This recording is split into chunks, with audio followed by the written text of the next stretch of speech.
Ambassador Veiltar stood before the great viewing screen in the Zilani Council chamber and watched his world burn. The purple sky above Zilani Prime glowed orange, where the Korthak ships dropped their firebombs on the outer cities. He could hear the distant rumble of explosions even through the thick walls of the government building. His long blue fingers shook as he gripped the communication device. "The northern settlements are gone," reported General Kethmore from the Military Command Center. "The Korthak forces are moving toward the capital. We have maybe 2 days before they reach us." Veiltar closed his large black eyes and tried to think. The Zilani Federation had been at peace for over 300 years. Their military was small and trained mostly for ceremonies and peacekeeping missions. They had never faced an enemy like the Korthak Empire. These aliens came from the dark regions of space where civilized species feared to travel. They took no prisoners. They showed no mercy. They turned entire worlds into slave camps. "What about our allies?" asked Council Leader Shannara. Her voice was quiet, but Veiltar could hear the fear in it. "The Trianguli Republic is under attack on their border worlds. The Centauri Union has closed their space to all traffic. The others are too far away to help in time," Veiltar said. He looked at the small device in his hands. It contained the most dangerous message the Zilani had ever considered sending. 3 months ago, their deep space scouts had made contact with a new species. The beings called themselves humans and came from a world they named Earth. The first meetings had gone well. The humans seemed friendly enough, though they were strange-looking with their small eyes and pale skin. They had no natural weapons like claws or poison glands. They looked weak compared to most space-traveling species, but there had been rumors. Stories passed between traders and explorers about what humans could do when threatened. Some said they came from a death world where everything tried to kill everything else.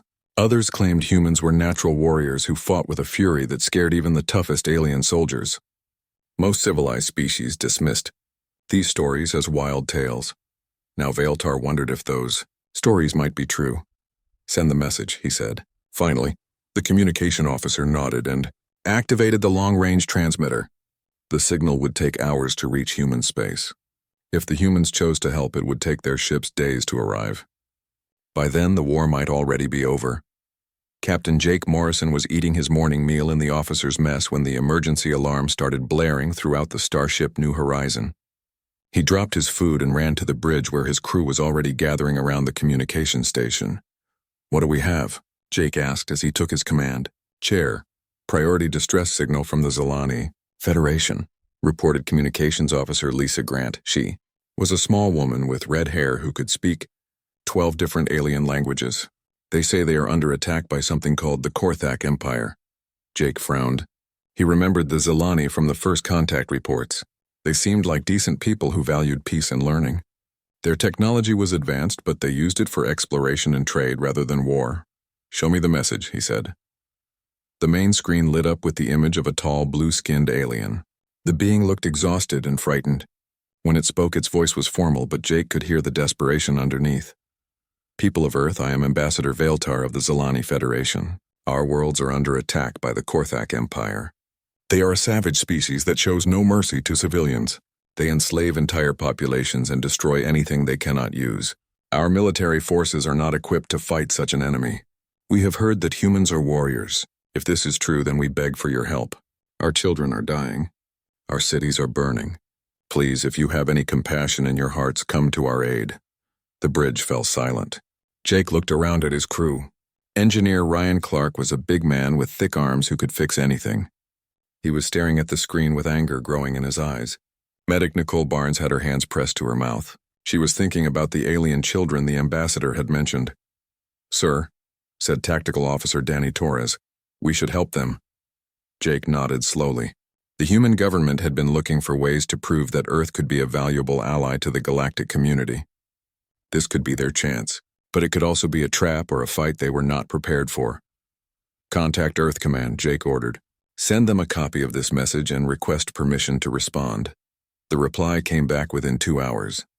Admiral Sarah Johnson appeared on the screen from Earth Command headquarters. She was an older woman with gray hair and sharp eyes who had fought in the Mars Rebellion 20 years ago. "Captain Morrison, you are authorized to take your task force to Zilani space. Investigate the situation and provide assistance if possible. But remember, this is a first contact scenario with hostile aliens. Do not engage unless you are certain you can win." Jake felt a cold smile cross his face. The Admiral did not know what humans were capable of when someone threatened innocent people. She would learn soon enough. Understood, Admiral. We will not let the Zilani down. Good luck, Captain.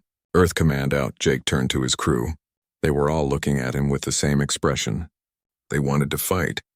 They wanted to protect the aliens who had asked for their help. They wanted to show the galaxy what humans could do. All hands prepare for hyperspace jump, Jake announced over the ship communicator. Set course for Zilani Prime. Maximum speed. As the New Horizon and its escort ships jumped into hyperspace, Jake wondered what they would find when they arrived. The Zilani thought they were calling for help from fellow civilized beings.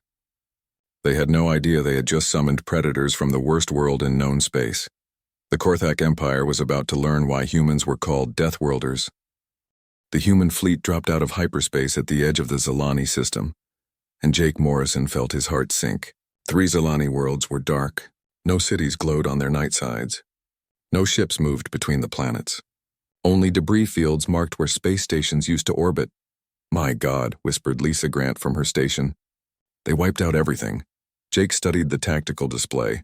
18 Korthak warships surrounded Zilani Prime like predators circling wounded prey. The alien vessels were ugly things covered in spikes and weapon ports. They looked like they were built for one purpose only. Sir, we are receiving a transmission from the planet's surface, reported Communications Officer Torres. Ambassador Veiltar appeared on the screen, but he looked different than before. His blue skin was pale and there were dark circles under his large black eyes. Behind him, Jake could see other Zilani working frantically at control panels. Captain Morrison, thank the stars you came. The Korthak have taken the outer cities. They are gathering our people in camps. We do not know what they plan to do with them, but we fear the worst. What can you tell us about their military capabilities? Jake asked. Their ships are heavily armed but not very fast. Their soldiers are strong and brutal, but they fight without discipline. They seem to enjoy causing pain and fear. Captain, I must warn you that they do not follow any rules of war. They target civilians deliberately. Jake felt something cold settle in his stomach. He had read the reports about species that targeted non-combatants. It always ended the same way. We understand, Ambassador. Hold your position. Help is coming. Jake cut the transmission and turned to his tactical officer. Analysis. The Korthak ships are bigger than ours, but their formation is sloppy. They are not expecting a fight. I think we can take them by surprise. Do it. The human ships moved into attack formation. The New Horizon led the charge with 3 destroyers and 2 assault cruisers following close behind. The Korthak ships were slow to respond. By the time they realized what was happening, the humans were already in weapons range. The space battle was short and brutal. Human weapons cut through Korthak shields like they were made of paper. The alien ships tried to ram the human vessels when their guns failed, but human pilots were too fast and too smart. Within an hour, 16 Korthak ships were destroyed and 2 were running for deep space. Landing force, prepare for deployment, Jake ordered. Commander Alex Bennett, you are in charge of ground operations. Alex Bennett was a career soldier who had served in conflicts on 4 different worlds. He was tall and lean with scars on his face from fighting pirates in the asteroid belt. He did not like bullies, and he especially did not like bullies who hurt children. The human dropships landed outside the capital city, where Korthak ground forces had set up their command post. Alex led 200 human marines against an estimated 1,000 enemy soldiers. The Zilani military advisors who watched from orbit thought the humans were committing suicide. They were wrong. The first thing Alex noticed was the smell. The Korthak had been burning buildings and leaving bodies in the streets. The second thing he noticed was the sound. Somewhere in the distance he could hear screaming. It was not the sound of adults. It was children. Torres, take your squad and secure the communication center. Barnes, your team goes for the power station. Clark, you are with me. We are going to find those children. The Marines moved through the ruined city like ghosts.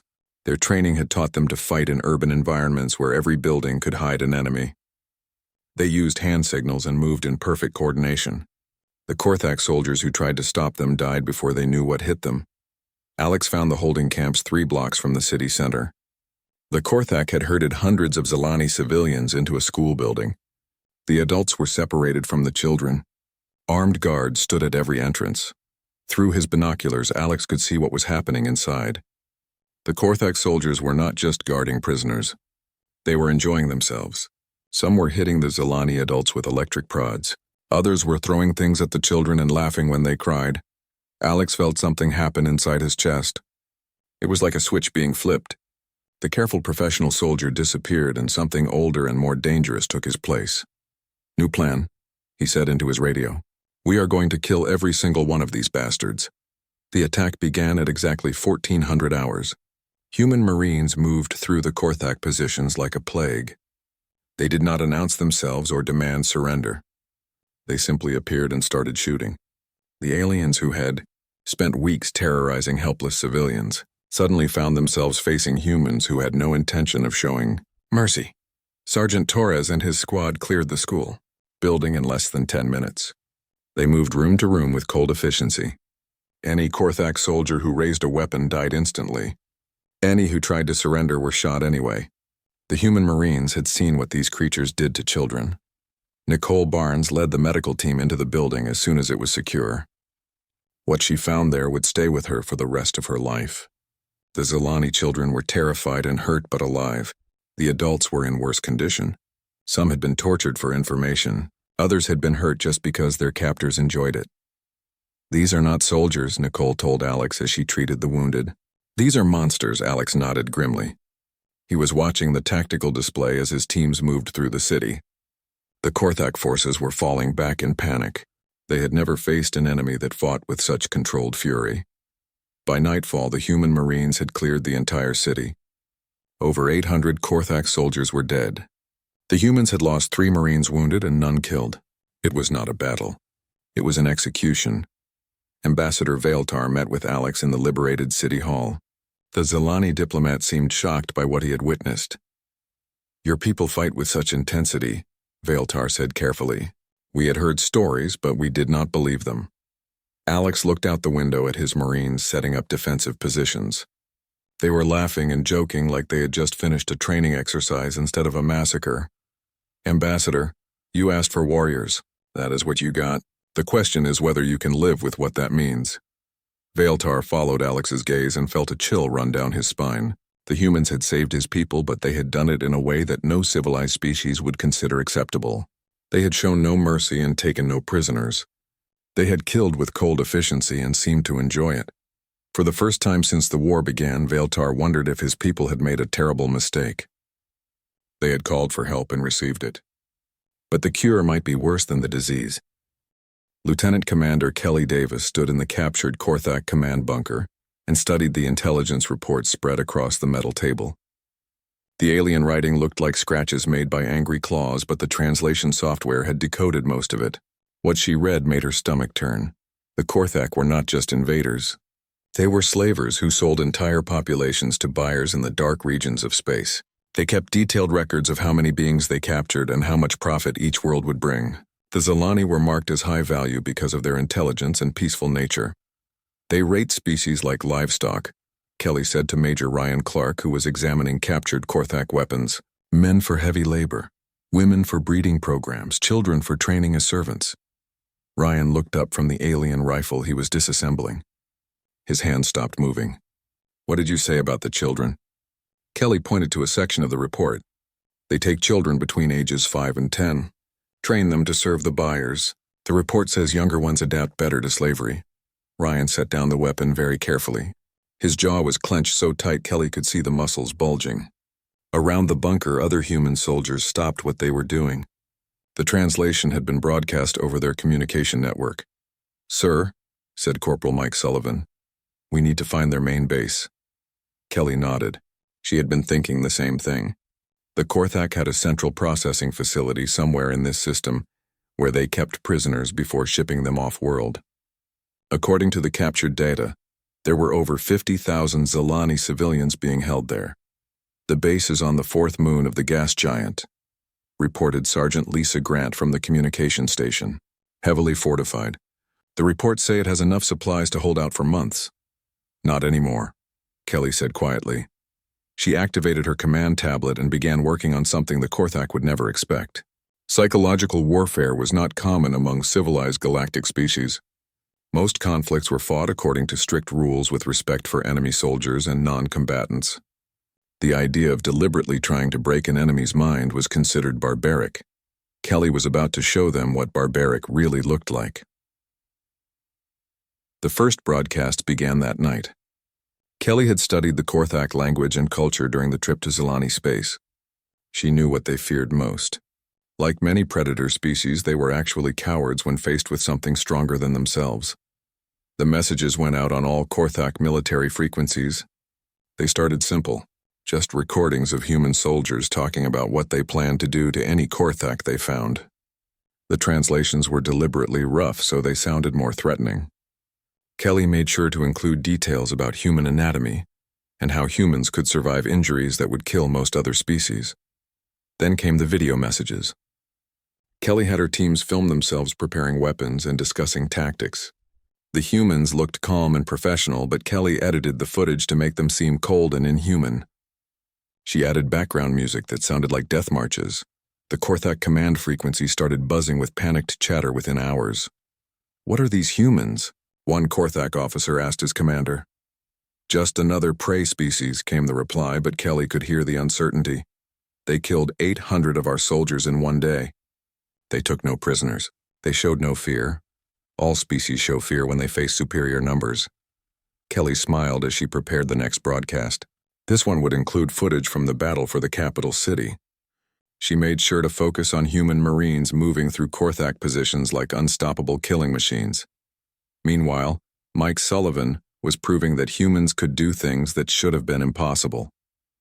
He had been fighting continuously for 72 hours with only short breaks for food and ammunition. The Zilani medical staff insisted he should be dead from exhaustion. Human soldiers were not supposed to be able to function after 3 days without sleep. Mike was leading his squad through the ruins of an industrial complex where Korthak forces had set up a weapons factory. His eyes were red with fatigue, but his hands were steady as he moved from cover to cover. Behind him, his squad followed in perfect formation. "Target building is 200 meters ahead," reported Private Danny Torres through the radio. "Estimated 40 enemy soldiers inside." Mike studied the building through his scope. The Korthak had made it into a fortress with weapons positions covering all approaches. Any normal attack would cost dozens of lives. Mike was not planning a normal attack. He spent 2 hours crawling through drainage pipes and maintenance tunnels until he was directly under the building. Then he planted enough explosives to level half the complex. The blast killed 38 Korthak soldiers instantly. The 2 survivors stumbled out of the wreckage screaming about underground demons. Word of Mike's marathon combat performance spread through the Korthak forces faster than Kelly's propaganda broadcasts. Alien soldiers began reporting that humans never needed to rest or sleep. Some claimed they had seen the same human soldier in battles separated by hundreds of kilometers and only hours apart. The truth was that all human soldiers looked similar to Korthak eyes, but Kelly encouraged the confusion. She had her teams rotate through different areas wearing identical equipment. Soon the enemy believed they were fighting against immortal warriors who could be in multiple places at once. Captain Alex Bennett received reports from all fronts that Korthak resistance was crumbling. Enemy soldiers were abandoning their positions and fleeing into the wilderness.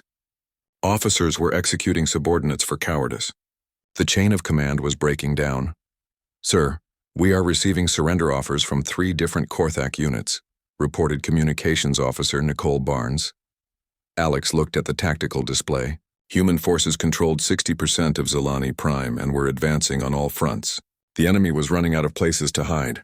"What are the terms?" he asked. "They want safe passage off-world in exchange for releasing their prisoners." Alex considered this for exactly 3 seconds. Then he remembered the children in the school building and the records Kelly had found about slave markets. "No deal. We do not negotiate with slavers." "Sir, they say they will start executing prisoners if we do not accept."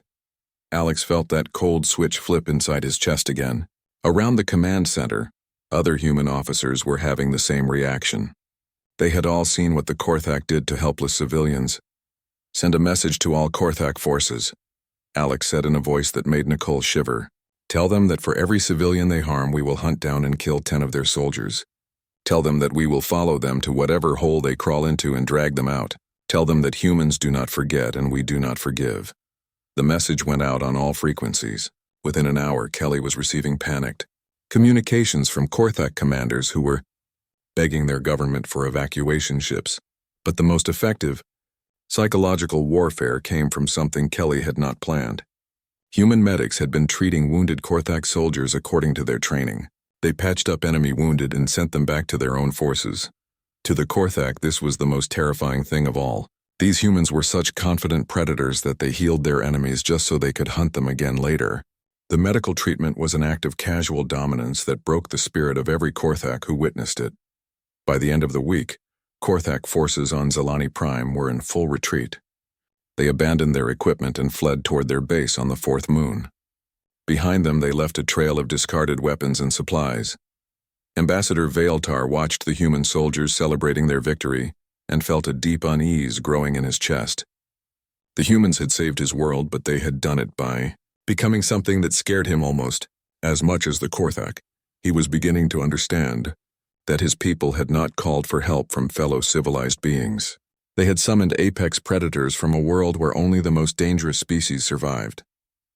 The question now was whether those predators would be content to just drive away the Korthak, or if they had developed a taste for hunting that would not be easily satisfied. General Karen White arrived at Zilani Prime aboard the battleship Earth's Fury, with 3,000 additional Marines, and a set of orders that made Captain Jake Morrison's blood run cold. The message from Earth Command was simple and direct. The Korthak Empire had to be completely eliminated as a threat to human allies.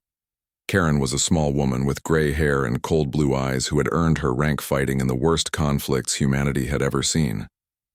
She had commanded troops during the Jupiter-Moon rebellions where civilians were used as human shields. She had led the assault on the pirate strongholds in the asteroid belt, where quarter was neither asked nor given. She understood what it meant to fight monsters. "Captain Morrison, report," she ordered as soon as she stepped off the transport. Jake briefed her on the tactical situation. Korthak forces were trapped on the fourth moon with 50,000 Zilani prisoners. They had enough supplies to last for months and were threatening to execute hostages if the humans attacked. "What do you recommend?" Karen asked. "Standard siege tactics. Cut off their supply lines and wait them out. Eventually, they will have to surrender." Karen studied the tactical displays for a long moment. Then she turned to Alex Bennett, who had been standing quietly in the corner. "Commander Bennett, what do you think?" Alex looked uncomfortable. "Ma'am, these are not soldiers we are dealing with. They are slavers and murderers. They will kill those prisoners no matter what we do. The only question is whether we let them do it slowly or quickly." Karen nodded. She had read the intelligence reports about Korthak slave markets and breeding programs. She knew what happened to species that showed mercy to such enemies. "I am authorizing Protocol Omega," she announced. Every human officer in the room went very still. Protocol Omega was not discussed in polite military circles. It was the complete abandonment of conventional rules of warfare. It meant treating the enemy not as fellow soldiers but as vermin to be exterminated. "Ma'am, the Zilani government will object," Jake warned. "The Zilani government asked for our help. They are going to get it. Whether they like our methods is not my concern."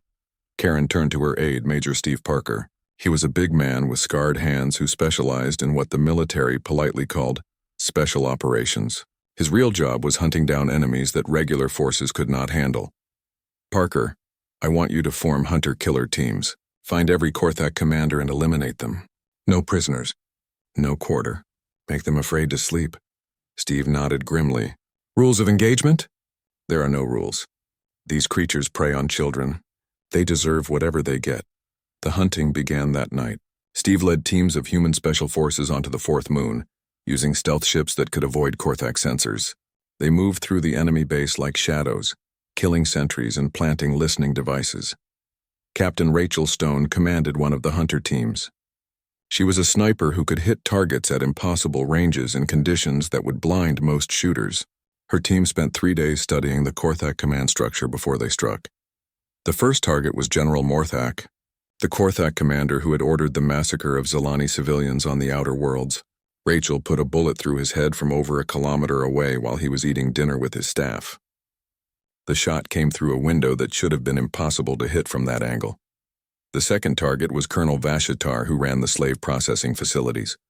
Steve's team infiltrated his quarters and left his body arranged in a way that sent a message to any Korthak who found it. They wanted the enemy to know that nowhere was safe. Within a week, every senior Korthak officer on the moon was dead. The human team struck without warning and vanished before anyone could respond. They left behind calling cards that showed exactly who was responsible, but no clues about how they had penetrated the base's defenses. Dr. Emma Foster, the human xenobiologist, made a discovery that changed everything. She had been studying captured Korthak genetic samples and found something unexpected. The Korthak were not natural predators. They were prey animals that had evolved on a death world almost as harsh as Earth. Look at their bone structure, Emma explained to Karen as they examined the data. These creatures evolved to run from larger predators. Their aggression is a survival mechanism. They attack others because they are terrified of being attacked themselves. Karen studied the biological reports with growing understanding. The Korthak were not evil monsters. They were traumatized animals acting out the violence that had been done to their own species for millions of years. Does this change anything? Karen asked. Emma was quiet for a long moment. It means they are more like us than we want to admit. Humans evolved on a death world too. We know what it means to be prey. But we chose to be better than our instincts, did we? Look at what we are doing to them. Karen turned away from the genetic data. She could not afford to think about the moral implications. 50,000 innocent lives depended on her decisions. The psychological pressure on the Korthak forces was becoming unbearable. Their commanders were dying one by one despite being surrounded by thousands of soldiers. The humans seemed to be able to strike anywhere at any time. Worse, they were clearly enjoying the hunt. Kelly Davis had expanded her propaganda campaign to include detailed descriptions of human history. She broadcast stories about serial killers and mass murderers that humans had produced. She made sure the Korthak understood that violence was not just a survival tool for humans. For some humans, it was entertainment. The breaking point came when the Korthak tried to execute a group of Zilani children as a warning to the human forces. Steve Parker's team intercepted the execution squad before they reached the prisoners. What they did to the would-be executioners was recorded and broadcast on all Korthak frequencies. The footage showed human soldiers dismantling armed Korthak warriors with surgical precision. There was no anger or hatred in their movements. They worked with the calm efficiency of professionals doing a job they had done many times before. "These are not warriors," whispered one Korthak officer to another as they watched the broadcast. "These are death spirits wearing flesh. What do? We run. We run as far and as fast as we can and pray they do not follow." The Korthak command structure finally collapsed when the last surviving general tried to evacuate his personal staff. Rachel Stone put bullets through the engines of his escape ship as it lifted off. The craft crashed in the middle of the main Korthak base, killing dozens of soldiers. The explosion started fires that spread through the ammunition storage areas. Within hours, half the enemy base was burning. Korthak soldiers fled into the rocky wilderness of the moon, carrying only what they could grab. "Sir, we are receiving multiple surrender signals," reported Communications Officer Nicole Barnes. Karen looked at the tactical display. Scattered groups of Korthak were laying down their weapons all across the moon. The organized resistance had completely collapsed. "Any word on the prisoners?" "Liberation teams report all 50,000 Zilani civilians are alive and in good condition." The Korthak abandoned their posts so quickly they did not have time to harm anyone. Karen felt a mixture of relief and disgust. The mission had been successful, but the methods used would haunt her for the rest of her life. She had turned her soldiers into the kind of monsters that civilized species had nightmares about. "Ma'am?" said Steve Parker. "What do we do with the survivors?" Karen looked out at the burning Korthak base and felt very tired. She had won the war but lost something important in the process. Her soldiers had become too good at hunting other intelligent beings. Load them onto prison ships. Send them back to their home worlds with a message. Tell them that any Korthak ship that enters human or allied space will be destroyed without warning. Tell them that we know where they live. As the human forces prepared to leave the fourth moon, Karen wondered what they had really accomplished. They had saved the Zilani and broken the Korthak Empire, but they had also proven that humans were capable of becoming the most dangerous predators in the galaxy. The question now was whether they could find their way back to being something better. The last Korthak prison ship disappeared into hyperspace, carrying a cargo of broken survivors and a warning that would spread throughout the galaxy. Captain Jake Morrison watched it go from the bridge of the New Horizon and felt no satisfaction in the victory. Around him, his crew worked in silence, their faces showing the same hollow expression he felt inside. 3 months had passed since the end of the war. The Korthak Empire had collapsed not from military defeat, but from complete psychological breakdown. Their surviving fleets had scattered to the furthest reaches of space, carrying stories about the nightmare species from Earth. No Korthak ship had been seen in civilized space since the evacuation of the fourth moon. "Sir, we are receiving a transmission from Zilani Prime," reported Lisa Grant. Her voice was quiet and professional, but Jake could hear the strain underneath. None of his crew had been the same since the hunting began. Ambassador Veiltar appeared on the main screen. The blue-skinned alien looked healthier than when the war started, but there was something different in his large black eyes. They held a wariness that had not been there before. "Captain Morrison, the Zilani Council requests a final meeting before your departure. There are matters we must discuss." Jake nodded. He had been expecting this conversation. "We will be down in 1 hour, Ambassador." The council chamber on Zilani Prime had been rebuilt since the Korthak bombardment. The walls were covered with murals showing the peaceful history of the Zilani Federation. Scenes of exploration and discovery filled the curved ceiling. It was meant to be a room that celebrated civilization and progress. Jake felt out of place standing there with General Karen White and the other human officers. They were dressed in clean uniforms, but Jake knew what they had done in those same clothes. The contrast between the peaceful artwork and the memory of human violence made his stomach turn. "Captain Morrison, General White," Ambassador Veiltar began formally. "The Zilani Federation owes humanity a debt that can never be repaid. You saved our people when no one else would help. You freed our children from slavery and gave us back our worlds." Council leader Shannara stepped forward, carrying a crystal tablet covered with flowing alien script. "We offer humanity full membership in the Galactic Council, with all the rights and privileges that entails. We also offer exclusive trading agreements and access to our most advanced technologies." Karen received the tablet but did not look at it. "Thank you, Ambassador. Earth will consider your generous offer." Veiltar hesitated for a moment before continuing. "There is another matter we must address. The methods used to defeat the Korthak have caused concern among other council species. Some question whether humanity should be trusted with such power." Jake felt a cold anger building in his chest, but he kept his voice level. "We did what was necessary to save your people. If other species have a problem with that, they can file a complaint with Earth Command." "I think you misunderstand," Veiltar said carefully. "We are not criticizing your actions. We are simply stating facts. The galaxy has never seen warfare conducted with such efficiency and ruthlessness. It has changed how other species view humanity." "How do they view us?" Karen asked bluntly. Shannara answered in a voice so quiet it was almost a whisper. "As the most dangerous predators in known space." The council chamber fell silent. Through the tall windows, Jake could see Zilani civilians walking in the gardens below. They moved freely and safely because human soldiers had turned themselves into monsters. The irony was not lost on him. "What do you want from us?" Jake asked finally. Veiltar exchanged glances with the other council members before answering.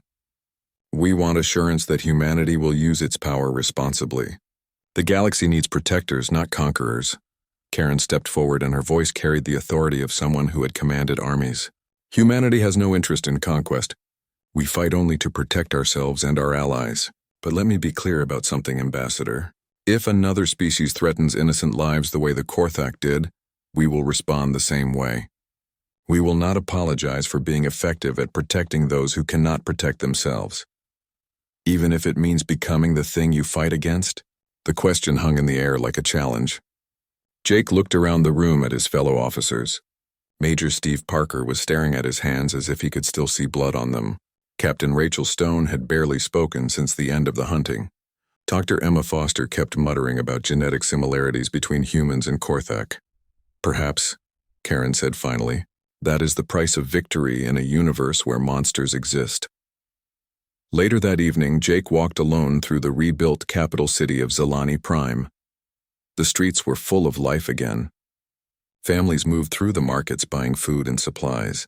Children played in parks that had been battlefields just months before. It should have made him happy, but instead he felt empty. He found Nicole Barnes sitting by herself in a small cafe watching the Zilani civilians go about their daily lives. She looked up when he approached and gave him a tired smile. "Thinking about going home?" Jake asked as he sat down across from her. "Thinking about whether I remember how to be a healer instead of someone who patches up soldiers between battles," Nicole replied. "I used to save lives, Jake. These Last few months, I just helped people survive long enough to kill more enemies. You saved 50,000 civilians by helping turn my friends into killers. Nicole gestured toward the peaceful street scene outside. Look at them, Jake. They are safe and happy and free. But they are also terrified of us. They invite us to dinner and offer us their finest gifts, but they are careful never to anger us. They know what we are capable of. Jake followed her gaze and saw what she meant. The Zilani civilians were polite and grateful, but they kept their distance from any humans they encountered. Parents pulled their children away when human soldiers walked past. It was the behavior of prey animals around a predator they respected but did not trust. Maybe that is how it has to be, Jake said. Maybe fear is the price of peace. Is it peace if it only exists because everyone is too scared to fight? Jake did not have an answer for that question. The human fleet departed Zilani space 1 week later. As the ships jumped into hyperspace, Jake received final reports from his intelligence officers. Word of the HFY War had already spread throughout the galaxy. 3 species had requested human military advisors. 2 others had offered defensive treaties. 5 more had closed their borders to all human contact. Sir, reported Communications Officer Torres, we are receiving a priority message from Earth. Command Admiral Sarah Johnson appeared on the screen from her office on Earth behind. Her Jake could see displays showing star charts with dozens of red markers indicating potential trouble. Spots, Captain Morrison, congratulations on a successful mission. Your actions have established humanity as a major power in galactic politics. We are already receiving requests for assistance from 6 different species. Admiral, my crew needs time to recover from what we have been through. I understand, Captain. Take 2 weeks leave and then report to Earth Command for your next assignment. The galaxy is a dangerous place and humanity has a responsibility to protect those who cannot protect themselves. Jake felt a chill run down his spine. What kind of assignment? The Arachnid Confederacy is threatening the peaceful Aquarians with invasion. They want human military advisors to help plan their defense. Admiral, we are not mercenaries. No, Captain. We are something much more dangerous. We are apex predators with a conscience. The question is whether the galaxy can survive having us as protectors. The transmission ended and Jake stared at the blank screen for a long time. Through the viewports he could see the stars streaming past as the new horizon jumped toward Earth. Somewhere among those stars were species that needed protection from monsters. And somewhere else were monsters that would soon learn what it meant to threaten anything under human protection. Jake realized that the Zilani had been right to call for help, but they had also been right to fear what they were calling. Humanity had proven it could destroy any enemy and protect any ally. The problem was that those 2 abilities were really the same thing. The galaxy now had guardians who were more dangerous than the threats they guarded against. Whether that was salvation or damnation remained to be seen.